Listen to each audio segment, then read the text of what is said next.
Selamat sore pemirsa, kami kembali hadir ke hadapan Anda, dengan informasi menarik dan terpercaya. Inilah informasi selengkapnya.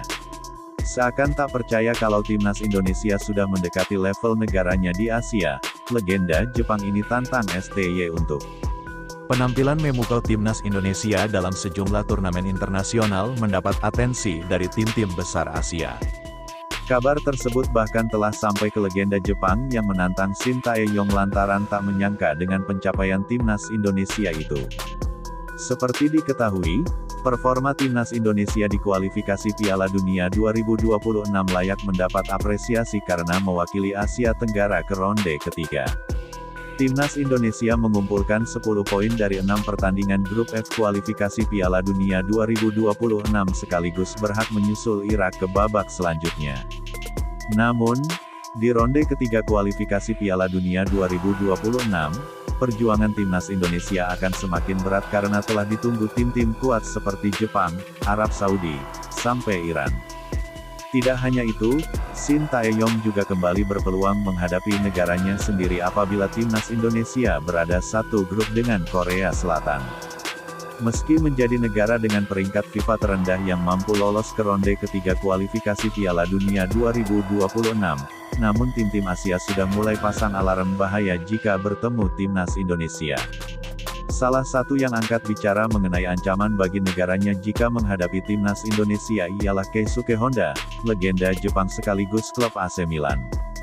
Keisuke Honda diketahui pernah merasakan sulitnya saat bertemu timnas Indonesia ketika dirinya menjadi juru latih tim Kamboja di SEA Games 2023. Kapten tim Jepang di Piala Dunia 2014 itu sempat tak menyangka kalau timnas Indonesia bisa mencapai level tertinggi di pentas Asia. Setelah berhadapan langsung di SEA Games 2023 hingga menyaksikan skuad Garuda di kualifikasi Piala Dunia 2026, Keisuke Honda tak segan puji pasukan STY. Indonesia adalah tim yang sangat berbahaya di Asia Tenggara. Dari sisi kualitas, mereka punya pemain komplit, kata Honda dilansir dari media Vietnam, dan Tri. Memang jika melihat kedalaman skuad Garuda saat ini, timnas Indonesia merupakan salah satu yang punya kualitas setara antara tim utama dengan cadangan. Apalagi timnas Indonesia telah ketambahan pemain keturunan Belanda yang telah menyelesaikan naturalisasi seperti J.I.Z., Tom Haye, Nathan Chuaon, dan Ragnar Oratmangun. Terbaru, Kelvin Verdong dan Maarten Paes juga telah menjadi WNI meskipun nama terakhir masih harus menyelesaikan prosedur demi bisa tampil untuk timnas Indonesia. Situasi inilah yang membuat Keisuke Honda tidak segan-segan mengapresiasi timnas Indonesia sebagai tim paling berkembang di level Asia Tenggara. Indonesia, ini merupakan tim terlengkap di kawasan Asia Tenggara tersebut, sambungnya. Di lain sisi, Jepang sejatinya pernah berhadapan dengan timnas Indonesia di babak penyisihan grup Piala Asia 2023 beberapa waktu silam. Ketika itu, Jepang menang dengan skor 3-1 atas timnas Indonesia di fase grup Piala Asia 2023 walaupun harus melaluinya dengan bersusah payah. Kendati demikian, Keisuke Honda belum kapok akan hal itu dan dia mengatakan kalau Jepang siap kembali bersua timnas Indonesia di ronde ketiga kualifikasi Piala Dunia 2026.